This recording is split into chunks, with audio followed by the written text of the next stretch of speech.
Nama saya Didi Rusadi, calon guru penggerak angkatan ke-6.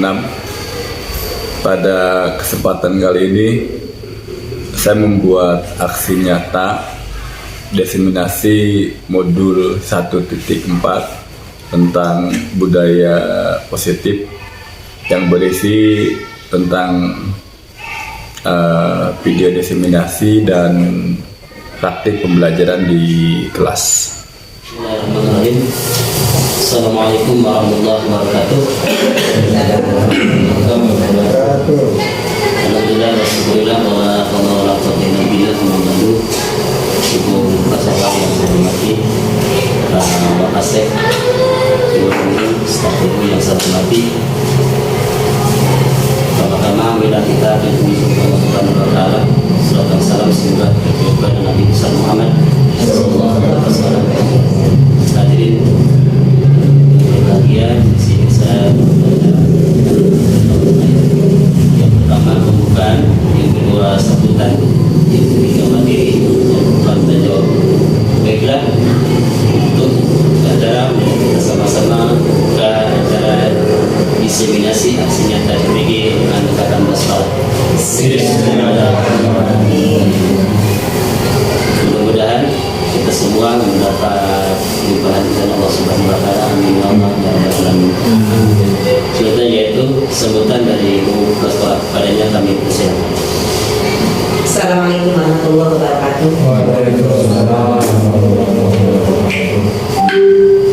Alhamdulillah, syukurillah, wala haula wala quwwata illa billah. Bersyukur kepada Allah Subhanahu wa taala, hari ini kita bisa berkumpul di sini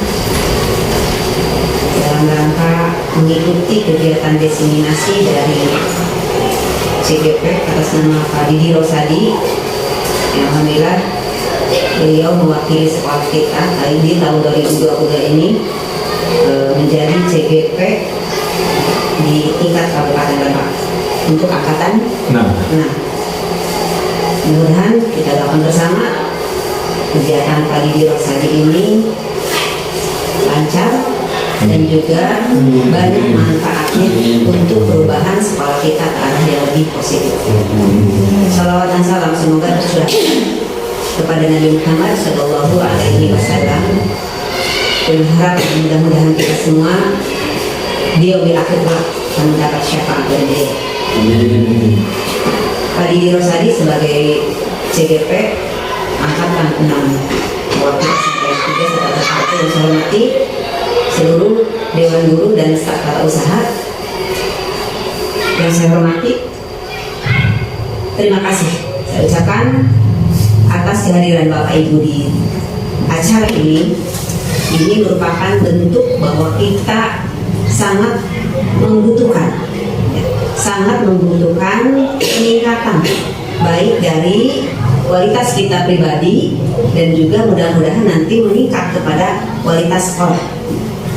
Karena pada hari ini Pak Didi Rusadi insya Allah akan menyampaikan kepada kita berupa diseminasi. Diseminasi ini adalah penyampaian informasi yang akhirnya nanti akan menular kepada kita gitu. Ilmu yang beliau dapatkan menular kepada kita sisi positif apa yang harus kita terapkan di sekolah disesuaikan dengan mungkin karakter guru masing-masing ya, dan juga karakter siswa. Kita beberapa bulan terakhir ini alhamdulillah banyak kegiatan ya. Saya ucapkan terima kasih atas kesuksesan acara-acara kita, diantaranya kemarin pada bulan Maulid dan Hari Santri kita sudah sukses menggelar acara peringatan Maulid dan Hari Santri. Dan kemarin tanggal 10 November kita melaksanakan peringatan Hari Pahlawan. Ini sebuah apresiasi yang luar biasa untuk kita semua atas kesuksesan acara tersebut. Bukan hanya berdampak positif untuk sekolah, tapi insya Allah dan mudah-mudahan berdampak positif juga untuk lingkungan sekitar kita. Ini sebuah terobosan baru yang kita lakukan untuk menjalin kerjasama antara pihak sekolah dengan sekolah yang ada di sekitarnya dan juga dengan pihak pemerintahan. Sehingga mudah-mudahan ketika kita ada program, kita itu bukan hanya didukung oleh kita saja, tetapi juga didukung oleh pemerintah dan masyarakat. Itu mungkin harapan kita. Salah satu hal yang mungkin menjadi tren sekarang itu adalah edutainment, yang nanti mungkin ada kaitannya dengan yang disampaikan oleh Pak Didi, educational entertainment, di mana pembelajaran mungkin zaman sekarang ini dirasakan oleh kita dan juga oleh anak ini cenderung stagnan istilahnya. Dicoba terus kita untuk adanya perubahan demi perubahan, sehingga di kelas anak tidak monoton dan tidak jenuh. Ya. Karena apa? Anak sekarang itu lebih tertarik dengan hal yang sifatnya baru dan menarik ketika belajar juga sama. Ya. Jadi kalau hanya disuguhkan dengan buku, dengan ceramah, tanya jawab, mungkin sudah ketinggalan zaman ya istilahnya. Akhirnya melalui kegiatan CGP ini, insya Allah nanti Pak Didi akan share kepada kita bagaimana cara diantaranya gitu ya, menciptakan suasana pembelajaran yang lebih menyenangkan sesuai dengan program kita. Ada edutainment, di mana ada pembelajaran yang menyenangkan di sekolah dan juga ada hiburan yang mendidik untuk anak-anak kita dan juga termasuk untuk kita. Karena sekarang ini ada titik jenuh ya, ada titik jenuh yang dirasakan bukan hanya oleh siswa, tapi juga oleh guru, bahkan praktisi pendidikan. Jadi kita bagaimana cara menciptakan di sekolah ini suasana yang lebih menyenangkan, supaya apa? Supaya kita lebih semangat lagi datang ke sekolah, semangat lagi mengajar, dan juga anak juga sama, semangat lagi lebih semangat lagi belajarnya. Itu mungkin inti dari kegiatan kita ya. Berharap mudah-mudahan apa yang disampaikan Pak Didi nanti pada diseminasi budaya positif ini kita semua. Terima kasih dan mohon maaf atas segala kekurangan penyampaian saya. Mudah-mudahan Bapak dan Ibu memaklumi. Terima kasih. Assalamualaikum warahmatullahi wabarakatuh. Itulah sebutan dari para anak muda yang dapat bersama, mudah-mudahan kita semua bisa memahami dengan jelas dan cermat. Itu yaitu materi yang disampaikan oleh Bapak Didi Rosadi kepada kami presiden. Terima kasih pada moderator. Assalamualaikum warahmatullahi wabarakatuh. Pertama, puji dan syukur kita panjatkan Allah SWT, Tuhan Salam. Hari ini kita bisa berkumpul dalam acara yang santai. Kita coba mengupas beberapa permasalahan yang berkaitan dengan dunia pendidikan, dalam keadaan sehat dan tak kurang suatu apapun. Salam kalimat Nabi Rasul terakhir, yaitu dari Muhammad SAW. Yang saya hormati Ibu Kepala Sekolah yang sampai hari ini masih punya semangat yang tinggi untuk melakukan perubahan-perubahan di sekolah, yang kadang saya sebagai katakan muridnya gitu ya, atau orang yang usianya jauh lebih muda, terutama sendiri di semangat Ibu tertularlah ke kita sebagai guru yang ada di sekolah. Rekan-rekan seperjuangan guru SMP 13 SMPN 3 Jatuh, terutama saya sudah lakukan sama rekan-rekan yang hari ini tidak ada jadwal, bersedia hadir sebagai salah satu saya pikir bentuk apresiasi, terutama terkait dengan materi-materi yang akan kita sampaikan. Bapak dan Ibu yang saya banggakan, jadi di acara diseminasi ini saya punya kewajiban sebagai calon guru penggerak itu untuk menyampaikan apa saja yang saya dapatkan selama proses hampir 2 bulan, yang mungkin sebetulnya banyak keterbatasan memori saya juga analisa saya dalam menyerap berbagai macam materi itu, sehingga saya pikir di ruang ini juga akan ada penambahan dari rekan-rekan semua. Coba kita bentukkan bagaimana teori-teori yang ada di modul yang saya dapatkan dengan apa yang ada di lapangan. Jangan-jangan nanti nggak sesuai gitu ya. Dimulai dari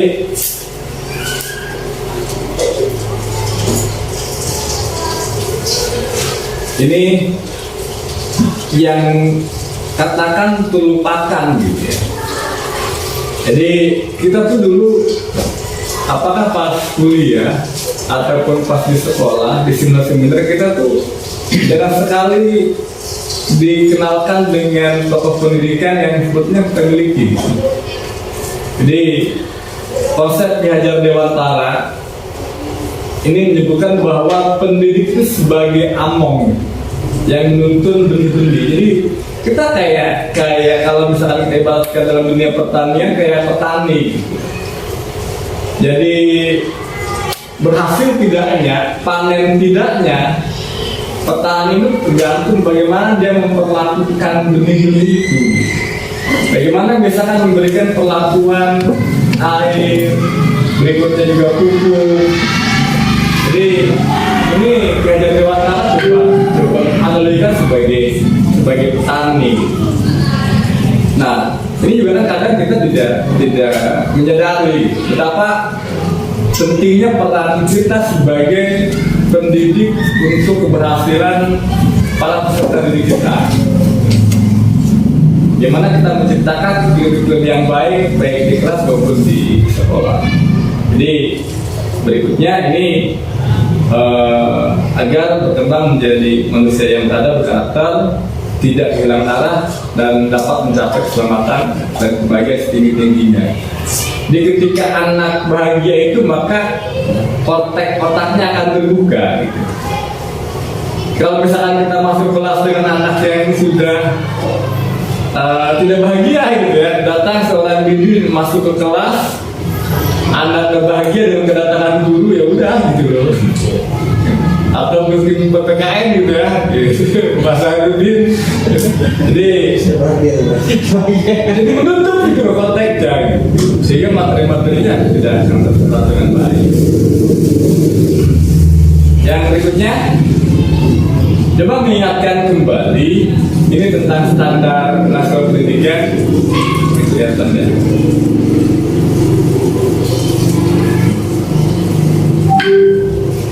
Ini ya. Jadi pelaksanaan pembelajaran itu interaktif, inspiratif, menyenangkan, menantang, memotivasi, dan memberikan ruang. Ini sebagai pengingat saja kepada kita semua gitu. Sebagai pendidik, sudahkah kita membangun proses pembelajaran itu yang 6 poin sebagai amanat dari standar nasional pendidikan. Yang berikutnya ini ke disiplin positif. Jadi ada satu permainan. Kalau misalkan permainan itu, kalau misalkan kita berpasang-pasangan, kita mengepalkan tangan. Permainan ini namanya cobalah buka. Katakan misalkan di kepalan tangan itu barang berharga gitu.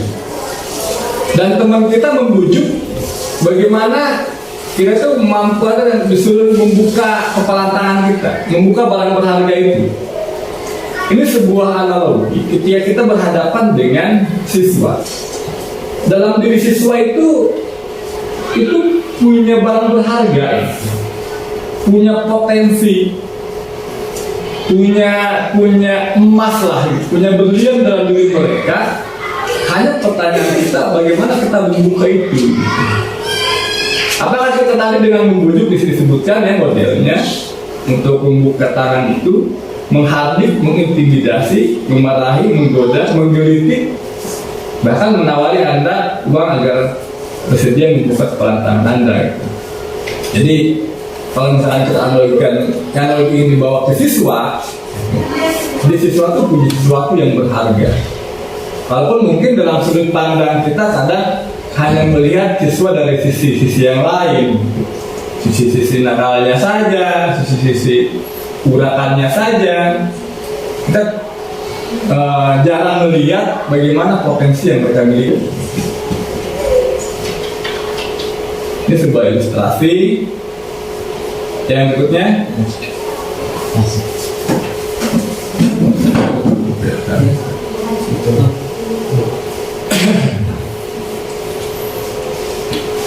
kita lihat di makna disiplin di sekolah. Ketika kita berbicara disiplin, maka dalam otak kita akan berpikir tentang aturan yang mengekang kita, aturan yang membelenggu kita. Ketika kita berbicara tentang disiplin kerja misalkan, atau misalkan siswa disiplin masuk kelas tepat waktu, maka yang ada di kepala kita adalah berbagai macam aturan. Padahal kalau melihat dari makna disiplin itu belajar sebetulnya.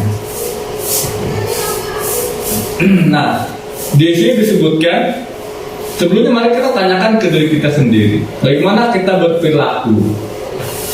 Mengapa kita melakukan segala sesuatu? Apakah kita melakukan sesuatu karena adanya dorongan dari lingkungan, dari yang lain? Terkadang kita melakukan sesuatu karena kita menghindari rasa sakit atau ketidaknyamanan. Jadi ini adalah perilaku-perilaku yang kita lakukan di sekolah dan kita coba bawa ke kelas gitu, ke peserta didik. Ini menurut Ki Hajar, di mana ada kemerdekaan, di situ harus ada disiplin yang kuat. Jadi sesungguhnya disiplin itu self discipline. Jadi ada dalam diri kita gitu.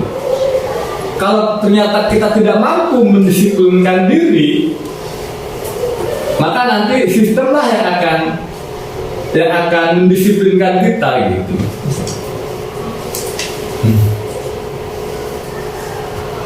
Jadi misalkan kalau di kelas kita mendisiplinkan anak, karena memang anak itu tidak punya kesadaran untuk mendisiplinkan dirinya, maka kita sebagai orang dewasa gitu, yang mendisiplinkan mereka.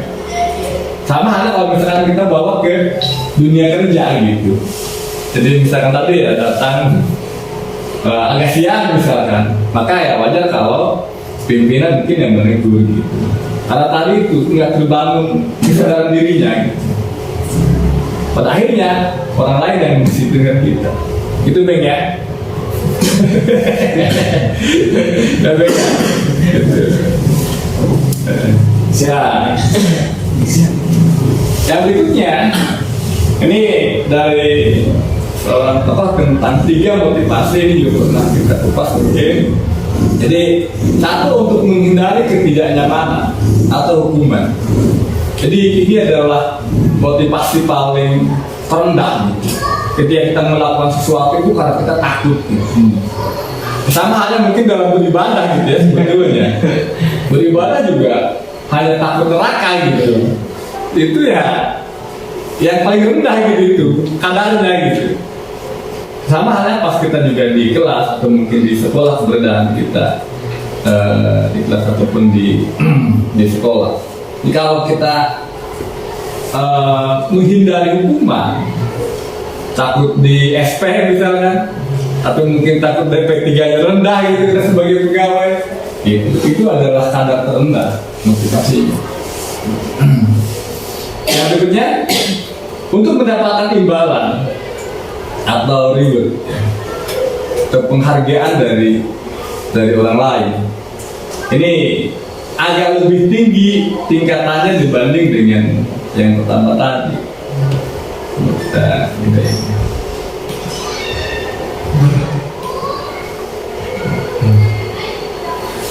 Jadi yang kedua itu mendapatkan imbalan, penghargaan. Kalau misalkan anak datang ke sekolah hanya ingin mendapatkan penghargaan atau pujian kita, ya sebetulnya masih tahap menengah lah gitu. tetapi masih lebih bagus dibanding dengan tadi menghindari hukuman. Dan yang ketiga, untuk menjadi orang yang mereka inginkan dan menghargai diri sendiri dengan nilai-nilai yang mereka percaya. Ada keyakinan diri gitu. Keyakinan kita adalah bahwa datang tepat waktu itu punya nilai-nilai kebaikan. Ini sebetulnya. Jadi kalau yang 1, 2 itu sifatnya eksternal, dorongan dari luar, sementara itu yang ketiga sifatnya internal. Jadi bagaimana kita membangun kesadaran diri bahwa memang katakan kita datang tepat waktu itu adalah saya menghargai diri saya sendiri gitu. Atau misalnya, nah hari ini kan kita coba bangun gitu, coba bangun ke siswa. Nanti coba dengan berbagai macam strategi ya, strategi apa yang bisa kita lakukan untuk membangun kesadaran itu. Nanti mungkin di slide berikutnya. Ini ada kebijakan universal. Ini kebijakan universal sifatnya positif manusia yang merupakan tujuan mulia yang ingin dicapai setiap individu. Masih kecil ya.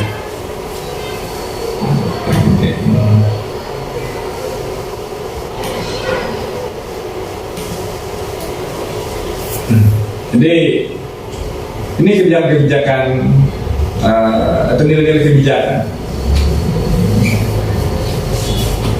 Nah, nilai-nilai apa yang ada di kebajikan ya, di kebajikan itu? Itu beriman bertakwa, berakhlak mulia, mandiri, berintegritas, kebinekaan global, bergotong royong, kreatif, toleransi, rasa hormat, integritas, persahabatan, menghargai, antusias, empati, keingintahuan, percaya diri, pemikul, tanggung jawab, kejujuran, hormat dan santun, dermawan, suka menolong, percaya diri dan kerja keras, kepemimpinan dan keadilan, baik dan rendah hati, pendengar yang aktif, tidak merendahkan orang lain, dan memberikan yang terbaik buat diri kita sendiri. Ini adalah nilai-nilai kebajikan gitu, yang kita percaya ini punya sisi-sisi positif dari nilai-nilai ini.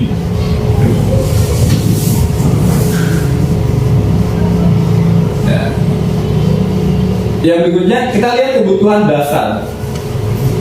dasar manusia. Ada 5 kebutuhan dasar manusia.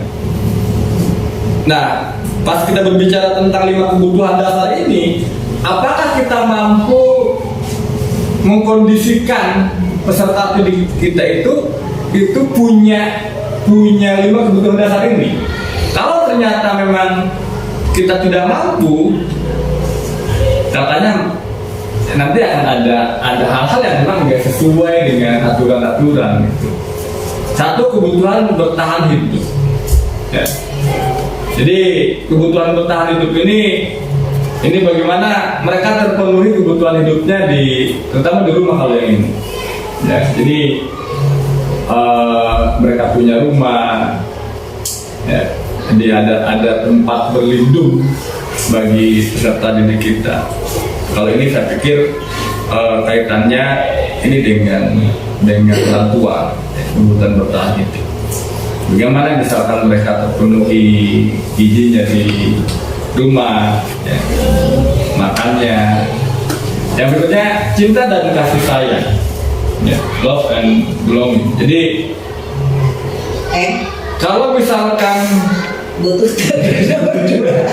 ini pengennya kalau misalkan kita tidak mendapatkan ini atau siswa kita nggak mendapat ini, maka ada perlakuan yang mengundang gitu, seperti mengundang ingin dikasih sayangi gitu. Iya. Jadi kalau kita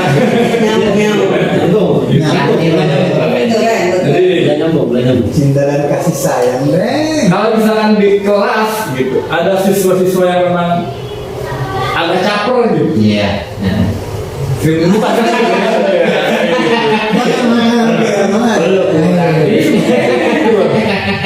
tapi jangan juga nanti dilihat sebagai legalitas. Kok anda yang cinta jatuh cinta gitu. Cinta dengan saya. Jadi ketika misalnya mereka berperilaku yang mengundang perhatian itu seperti itu, mungkin di rumahnya itu nggak terpenuhi gitu. Semangat ya sekolah. Itu ada gitu. Yang kedua kebebasan, betul. Jadi secara naluriah memang manusia itu ingin hidup bebas gitu, nggak mau diatur. Terus begitu. Bebas Tapi ini kan naluri ya, naluri. Karena kalau bicara naluri berarti ya sama dengan binatang. Gitu. Tapi nanti kebebasan yang kita miliki itu sebagai guru PKN mungkin pas sudah dapat akan terbentuk juga dengan kebebasan orang lain gitu. Sehingga nanti disinilah sikap saling menghargai. Yang berikutnya ini yang keempat, kesenangan, fun ya. Jadi anak-anak juga yang butuh kesenangan gitu. Berapa jam mereka hidup di sekolah? Kan dari jam 8 sampai jam 1 atau jam 2 gitu ya, 5 sampai 6 jam. Jadi kebayang kalau misalkan memang mereka nggak senang gitu ya. Nggak senang, berarti sekian tahun mereka tersiksa di sini gitu. Dan Biasanya ke sekolah yang baik-baik.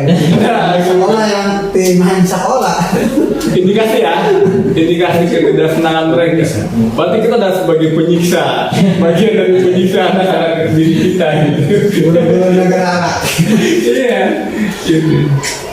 Yang berikutnya kekuatan terpower. Jadi kekuatan ini juga di kelas ada rasa ingin diakui bahwa dia punya kemampuan gitu. Nah kadang siswa-siswa yang bermasalah itu ketika dia di kekuatan di kelasnya tidak tersampaikan, maka dia di luar kelas gitu, malah sebagai unjuk bahwa dia punya kekuatan, bukan dari sisi yang lain, misalkan dia punya kemampuannya gitu, punya kelebihan di kekuatan ini. Kalau misalkan kita lihat kan anak-anak nakal di luar itu kadang-kadang di kelasnya minim gitu. Ya kan, sehingga disalurkan di luar gitu.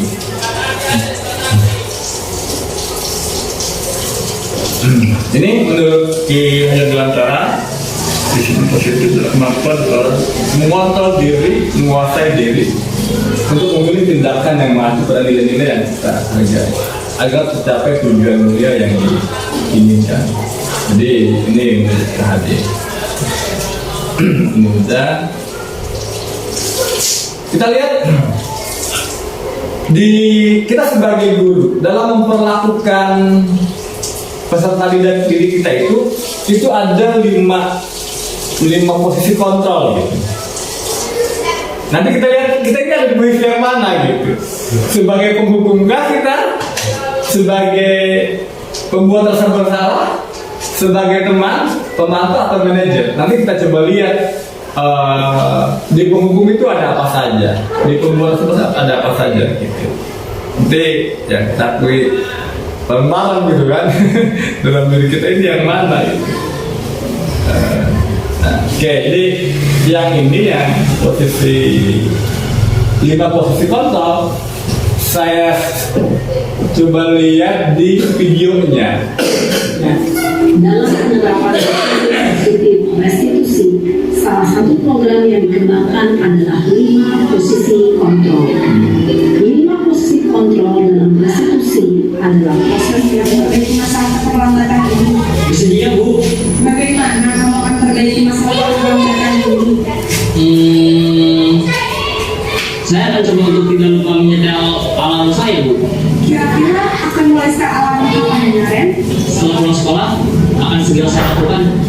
Baik, jadi Naren akan setel alarm untuk bangun besok pagi dan akan diingatkan oleh kakak dan ibu dan Naren ya.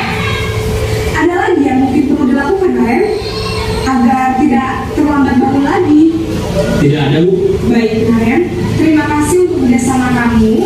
Sekarang kamu pun kembali ke kelas untuk belajar. Baik Bu, terima kasih. Posisi manajer adalah posisi kontrol yang disarankan untuk membimbing murid memiliki sikap disiplin yang positif, yaitu murid yang mandiri, bertanggung jawab, dan dapat memecahkan masalah. dari posisi ini adalah agar murid dapat berefleksi atas tindakannya. Guru akan dengan tulus memberikan pertanyaan-pertanyaan bermakna sehingga membuat murid dapat belajar dari kesalahannya dan mencari sebuah solusi untuk menyelesaikannya. Ya, oke Bapak dan Ibu, tadi ada 5 posisi kontrol dan kita ada di mana gitu ya? Apakah kita sebagai penghukum, atau kita sebagai pemantau, atau kita sebagai manajer gitu ya? Jadi ini kalau saya terus terang saja mungkin Masih tidak masuk ke 5-5 ya? masih yang kadang-kadang ya di pembuat rasa bersalah gitu kan. Gitu. Jadi ini yang sering dilakukan gitu. Kita mengkoreksi mereka biar tahu kesalahannya apa gitu. Dan ternyata ini berdosa gitu. Kita berdosa gitu. Jadi ya dengan video yang tadi ditukar video yang tadi, mudah-mudahan nanti kita punya cara yang berbeda gitu. Bagaimana membangun karakter peserta didik kita. Yang berikutnya ini tentang keyakinan kelas. Jadi di kelas itu nanti juga tugas saya itu untuk membuat keyakinan kelas. Kenapa keyakinan kelas bukan aturan? Jadi keyakinan kelas itu dibangun itu oleh mereka sendiri. Jadi nanti coba didiskusikan dengan anak-anak.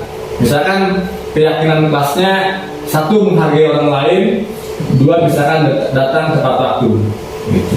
Jadi ketika misalkan anak sudah sepakat tuh bahwa keyakinan kelas mereka 2 itu, maka ketika mereka bermasalah, kita ingatkan tuh di keyakinan yang kita sepakati itu.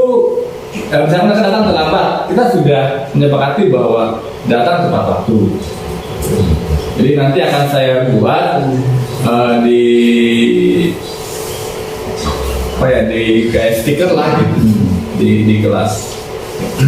Nah, keyakinan kelas ini 1 bersifat abstrak, yang berikutnya keyakinan kelas berupa pernyataan-pernyataan universal, ya. Yang berikutnya pernyataan keyakinan kelas dibuat dalam bentuk yang positif. Ya. Jadi nanti ini kriteria tentang keyakinan kelas coba nanti akan dibuat di sekolah kita. Ya sebetulnya mah ada keyakinan kelas, ada sebetulnya keyakinan sekolah. Jadi nilai-nilai yang kita sepakati di sekolah. Jadi ketika misalkan kita melakukan kesalahan itu ya tinggal lihat tuh keyakinan yang kita sepakati bersama. Yang berikutnya ini ada segitiga restitusi. Ini bagaimana kita memperlakukan siswa ketika mereka berbuat kesalahan. Jadi kita kan seringkali menemukan siswa-siswa yang melakukan kesalahan baik itu di kelas ataupun di sekolah ketika ada kegiatan di sekolah. Yang pertama kita tugasnya adalah menstabilkan identitas. Jadi pernyataan-pernyataan yang kita lontarkan ketika menghadapi atau memanggil siswa yang bermasalah itu, 1, berbuat salah itu tidak apa-apa. Jadi seolah kita memberikan kelonggaran gitu. Terus tidak ada manusia yang sempurna. Saya juga pernah melakukan kesalahan seperti itu. Kita bisa menyelesaikan masalah ini. Jadi di tahapan menstabilkan identitas itu kita tidak menyalahkan gitu, tidak menyerang anak dengan kesalahannya, dan seolah-olah kita juga pernah berbuat seperti mereka gitu. Itu di tahapan menstabilkan identitas. Nanti juga ada video yang contoh dan juga video yang saya buat gitu. Yang berikutnya tahapan kedua ini validasi tindakan yang salah. Jadi pernyataan-pernyataan guru ketika kita menangani itu ini bisa seperti ini. Padahal kamu bisa melakukan yang lebih buruk dari itu ya. Jadi misalkan ketika mereka diganggu oleh temennya, terus mereka marah, jadi kita seolah mendorong gitu. Kamu tuh sebenarnya bisa berbuat lebih hancur dari itu. Yang berikutnya, kamu pasti punya alasan mengapa melakukan hal itu. Jadi kita tanyakan alasan-alasan. Terus yang berikutnya, kamu pasti bangga pada dirimu sendiri karena kamu telah melindungi sesuatu yang penting buat kamu. Dan terakhir, kamu boleh mempertahankan sikap itu. Kamu harus menambah sikap yang baru. Jadi menambah sikap yang baru itu sikap yang positif. Yang ketiga, ini menanyakan keyakinan. Apa yang kita percaya sebagai kelas atau keluarga? Apa nilai-nilai umum? Jadi kalau misalkan kita sudah membuat keyakinan kelas, maka kita bentukkan dengan keyakinan kelas itu. Salam dan bahagia Ibu dan Bapak Guru hebat. Pada video kali ini kita akan membahas tentang salah satu program disiplin positif yang diterapkan di lingkungan sekolah yang dikenal dengan nama restitusi.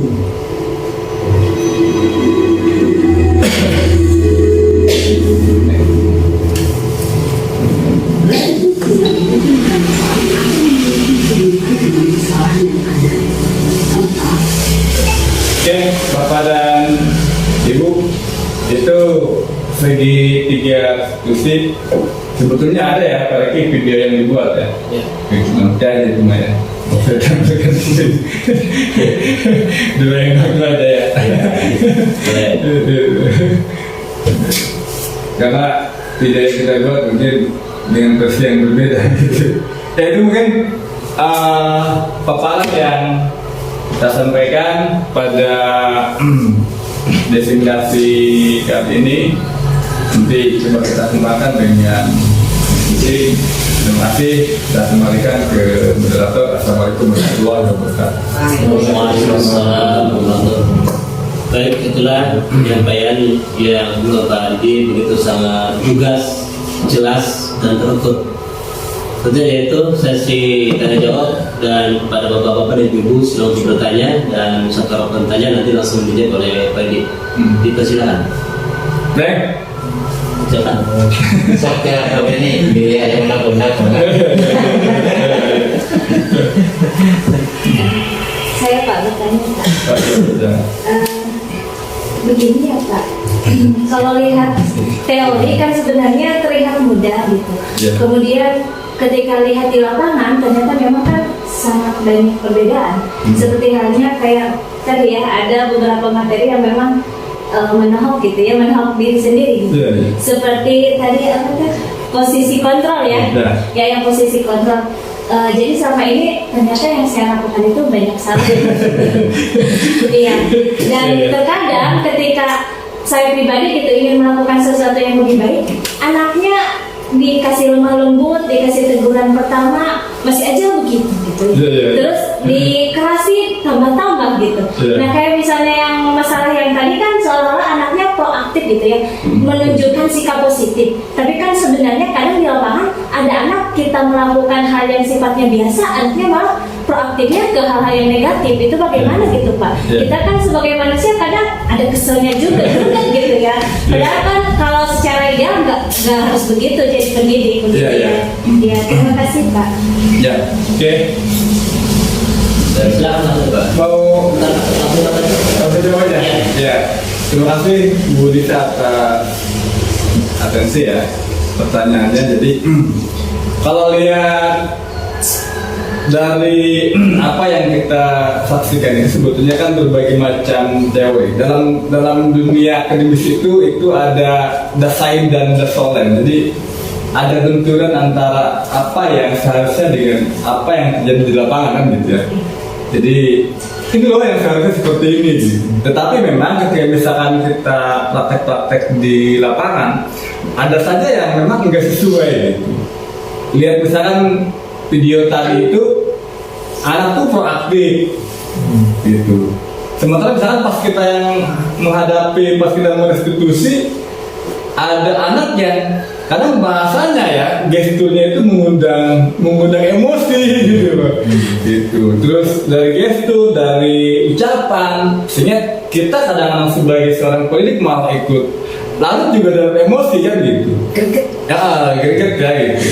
Jadi memang kalau misalkan kita lihat di restitusi itu satu kita menekan emosi ya. Jadi ego kita itu sebagai orang dewasa itu kita coba ditekan gitu. Artinya memang kita sudah tuntas dengan diri kita gitu. Sudah tuntas dengan diri kita. Jadi tadi lah permasalahan emosional itu. Jadi kalau misalkan kita bentukkan antara kenyataan dengan apa yang ditampilkan di teori, setidaknya dalam restitusi itu ada 3 tahapan tadi gitu. Jadi kita udah coba menstabilkan keadaan gitu, sini ya, menstabilkan identitas, terus validasi tindakan. Jadi ada 3 poin itu yang tersampaikan gitu, sehingga nanti terbentuk karakter siswa yang berbeda dengan yang selama ini kita hadapi gitu. Jadi 3 poin itu harus tuntas gitu. Walaupun mungkin ada di lapangan ternyata ada saja benturan-benturan emosional ya. Itu mungkin Bu. Baik, itu pertanyaan yang dilontarkan dan dijawab dengan lugas. Sudah silakan kalian masih menjawab, masih bisa atau masih mau bertanya. Bapak-bapak masih ada? Oh iya, silakan. Hadir. Baik. Kalau berdiri kaki biar kelihatan.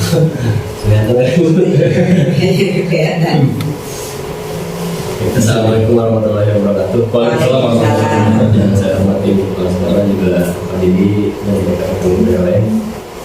Sedikit menambahkan pertanyaan saja diperjelas dari yang dikatakan oleh Ibu saya. Tapi saya juga mencatat di sini tentang disiplin positif dan nilai kebajikan universal. Ya. Siswa dalam tatanan personal ini memiliki sifat namanya ingin diakui gitu ya. Dalam beberapa kasus kenakalan peserta didik yang saya cantumkan di sini merokok di lingkungan sekolah. Acap kali kan kita sebagai guru ini menuntut dengan tindakan penanganan yang mengedepankan emosional kita justru. Harapannya agar si anak ini jerah gitu. Namun impactnya sebetulnya hanya mungkin tidak ingin merokok, tidak ingin terlihat oleh guru tersebut saja. Impactnya hanya seperti itu. Itu aja gitu ya. Nggak yang lain-lain. Ya. Bukan kayak yang lain gitu ya. Justru. Iya. Nah, selanjutnya dalam posisi guru sebagai manajer, tentu tidak semulus yang kita bayangkan seperti yang dikatakan oleh Indonesia tadi ya. Mengingat pada kasus siswa yang merokok ini, penanganannya seperti apa? Mungkin itu yang saya tanyakan. Silakan. Terima kasih. Assalamualaikum warahmatullahi wabarakatuh. Waalaikumsalam warahmatullahi wabarakatuh. Oke, terima kasih Pak Riki. Jadi pertanyaannya sangat menggelitik sebenarnya. Banyak kasus seperti itu. Ya, jadi Pak Riki menampilkan sesuatu yang sebetulnya kan gitu. Jadi penanganannya seperti apa? Jadi kalau misalkan kita lihat keyakinan yang dibangun itu ketika berkaitan dengan kesehatan maka hidup sehat, tentang hidup sehat. Itu keyakinan yang dibangunnya gitu.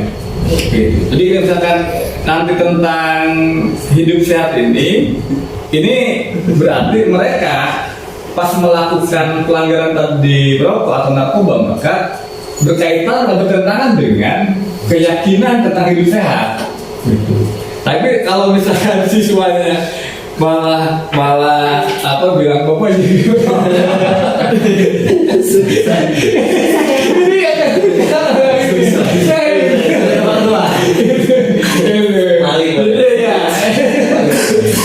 jadi keyakinan balik ke keyakinan sekolah atau keyakinan kelas itu tentang hidup sehat ya gitu. Jadi kita bawa ke keyakinan dirinya itu gitu. Jadi pas kita merestitusi maka kita bawa nilai-nilai universal tentang hidup sehat gitu. Yang penting lah 3 tahapan tadi ya. 3 tahapan di restitusi itu kita lakukan gitu. Dan itu Pak yang menambahkan, kan kalau di IPA ada ya itu materinya pernah melakukan percobaan yang tentang paru-parunya jadi kotor ketika merokok dan gak berefek ternyata. Apakah memang pembelajaran yang belum maksimal gitu ya? Karena memang ternyata selain karena sudah kebiasaan, rokok itu sendiri kan mengandung zat adiktif, jadi anak udah mulai ketagihan. Jadi rada susah juga. Jangan Memang seperti itu, bukan di rokoknya juga ada. Iya. Itu kan itu orang tua semuanya rokok. Padahal ya, Ada pemerintah. padahal gitu maksudnya udah diperlihatkan gitu percobaan sederhana, Iya. tapi tetap saja gitu rada susah. Ya. Iya, masalahnya gitu. Nambahkan Pak Asep. Ya. Mungkin kalau dilihat dari usia saya udah tua ya, pengalaman mengajar dari mulai mengajar bapak-bapak juga di sini mungkin. Jadi memang kalau dilihat dari perjalanan pendidikan, memang kita ini memang sekarang ada perubahan gitu kan ya, perubahan. Kalau dulu dengan cara seperti itu mungkin cocok ya, dengan cara pendidikan seperti tadi ada hukuman, ada sanksi-sanksi. Tetapi seiring berjalannya waktu tadi, jadi anak itu sekarang sudah sering melihat tayangan-tayangan bagaimana mereka cara menjawab tadi apa yang disampaikan oleh guru atau kembali kata gitu. Jadi sepertinya memang penanganan siswa zaman sekarang itu utamanya itu harus ada chemistry gitu. Chemistry antara kita dengan siswa. Jadi sudah tidak zaman kalau misalkan ada guru yang acuh gitu kan, tidak kenal dengan anak gitu. Jadi iya, jadi yang dari dulu memang itu istilahnya doktrin untuk menjadi guru itu kita harus kenal dengan anak satu persatu gitu. Jadi karakteristik masing-masing gitu ya, chemistry terbangun. Kalau sudah ada chemistry terbangun antara kita dengan anak sebetulnya ada gampang gitu ya, mungkin agak lebih sedikit gampang ketimbang kita tadi itu tidak ada perasaan apapun dengan anak ya. Jadi chemistry itu artinya jadi kita merasakan bagaimana sebagai seorang anak gitu. Jadi karena saya itu idealis harus mengajar seperti ini, target sekian, itu jauh-jauhkan dulu gitu ya. Jadi kita jauhkan dari target, kemudian jangan mengukur dengan baju kita. Gitu kan, kita kadang-kadang anak itu diukurnya oleh baju kita. Kadang ayah udah kicai gitu kan. Jadi apa yang menurut kita baik itu belum tentu menurut anak seperti itu baik gitu kan. Jadi kita juga harus tahu anak ini arahnya mau kemana. Kita kira-kira kalau udah ada ngobrolnya anak ini sepertinya mau kemana, sehingga anak itu tidak malah tadi itu menjauhi kita. Ketika ditegur malah benci ke gurunya gitu kan. Jadi, seperti itu. Jadi jangan jadikan masa lalu kita ketika saya belajar, ini saya seperti ini, maka saya pun akan menerapkan seperti ini biar sukses. Nah, salah gitu kan? Itu udah zaman. Mungkin kita masuk kategori siswa yang agak cerdas gitu kan. Tapi kan anak sekarang, kita harus menerapkan bahwa tidak semua anak itu kemampuannya juga sama. Ada yang mungkin harus mampu, ada yang mungkin harus banyak dilatih dan lain sebagainya. Jadi ini aja lah, berdamai dengan anak. Jadi kalau kita sudah berdamai dengan anak, maka insya Allah akan mulai terbentuk. Jadi ulah cocok kalau gitu. Nah, jadi kita dekati anak, jangan pasang muka serem gitu kan. Tapi juga tidak melecehkan diri gitu maksudnya ya. Nah, jadi kita dengan anak itu bersahabat, tetapi ada batas sehingga mereka itu tetap menghargai kita dan mengikuti kita dengan rasa senang aja gitu, enjoy mengikuti alur-alur kitanya gitu. Jadi dengarkan mereka gitu kan. Tadi itu sebetulnya lebih banyak bertanya kepada anak, jangan mendoktrin gitu kan. Apa alasannya kalau misalkan begini kenapa gitu kan. Dengarkan mereka itu, sebetulnya mereka itu ingin curhat loh pada dasarnya gitu kan. Pada dasarnya mereka ingin curhat. Seperti tadi kasus gitu kan. Ada beberapa anak yang tanpa masalah kita seperti itu gitu kan. Tadi belum sampai tuntas karena tadi itu tidak ada waktu. Jadi kita tanya-tanya dulu gitu. Ternyata anak itu ada sesuatu yang disimpan di hatinya gitu kan, dan kita mungkin guru-guru cuek-cuek saja kan seperti itu ya, sehingga berlarut-larut gitu kan akhirnya bosan, nggak ada istilahnya, nggak ada penyelesaian. Jadi utamakan kita ini dengan anak itu paham permasalahan-permasalahan mereka gitu ya. Jadi juga jangan sampai mendoktrin, ukur baju baru aku baju kurang gitu, kan gitu ya. Jadi kita harus memposisikan mereka itu betul-betul dunia mereka gitu seperti apa. Yang penting kita tetap dari itu sesuai alur tapi tujuan tercapai gitu, tapi kita juga menghargai mereka. Intinya mereka juga ingin dihargai gitu. Mungkin itu nambah sedikit saja. Jadi kita memang kelihatannya nih guru dengan murid itu rada komunikasinya kurang begitu inilah.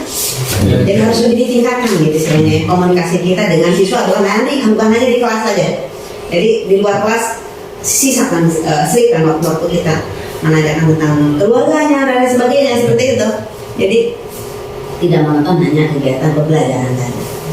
Mungkin itu saja tambahannya dari Iya. saya. Itu Mas Ben. Jadi istri deh, jadi istri. Ya, dibangun kebiasaan. sedikit tambahan Bu. Iya, iya, iya. Tadi komunikasi antara guru dengan anak ya. Iya. Nah, kita kan harus membangun chemistry. Tambahan aja sedikit. Iya. Mudah-mudahan Amanah. Tapi jangan kan yang muda yang ini. Iya, ya intinya tanamkan kebapaan. yang istri yang apa ya tanamkan sifat keibuannya gitu aja. Itu baik. Masih ada pertanyaan atau menanggapi? Baik, kalau tidak ada, acara hari ini alhamdulillah sudah selesai dengan lugas, jelas dan mudah-mudahan bermanfaat buat kita semua. Amin. Dan terakhir yaitu kita bacakan hamdalah. Alhamdulillah. Sekian, terima kasih. Assalamualaikum warahmatullahi wabarakatuh. bukan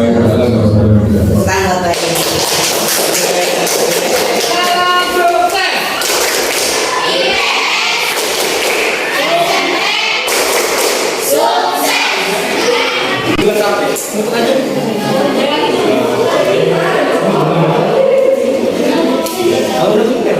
Oke, yang kedua kita lihat dulu coba nih apa sih faktor penghambat dari interaksi antar negara Asia. Yang pertama ada keamanan negara. Setiap negara jelas menginginkan negaranya aman dan sehingga ketika jadi pertama ke A, integrasi ASEAN dapat menjadi melalui pencapaian sebuah masyarakat ASEAN yang saling peduli dan berbagi. Kondisi ekonomi yang mampu bersaing dengan wilayah-wilayah negara yang lain.